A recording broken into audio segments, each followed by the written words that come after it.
Staying in New Delhi, the South Korean leader will be kept busier than ever, meeting with the country's top diplomat, the Prime Minister, and the President, not to mention a visit to a key Samsung facility.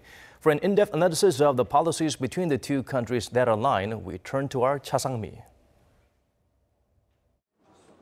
President Moon Jae-in on Monday began the first official engagement of his state visit to a South Asian country by meeting with India's Foreign Minister Sushima Swaraj, where he discussed his vision for the new Southern policy.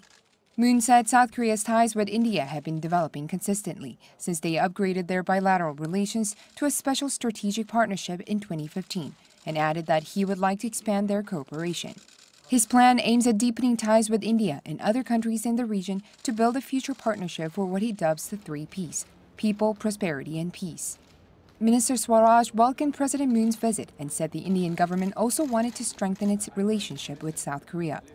And this, an Indian expert says, is in line with Prime Minister Narendra Modi's push for his Act East policy. If you try to understand India's Act East foreign policy, ASEAN is actually the center of India's Act East foreign policy.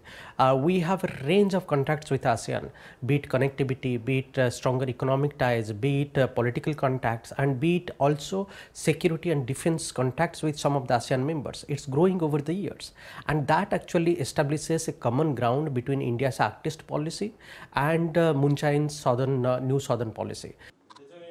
The researcher called President Moon's foreign policy very pragmatic and said the Moon-Modi summit will not only pave the way for better South Korea-India cooperations on the bilateral level, but also on the regional level.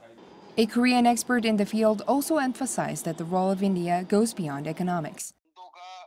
India, among the BRICS countries, is the only nation that has productivity, marketability, and serves as a base to go out to the Middle East or Africa. India is a hub for politics, economy, defense, and diplomacy.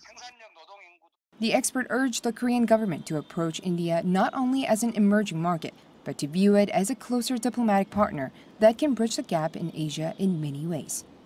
Cha Sang-mi, Arirang News.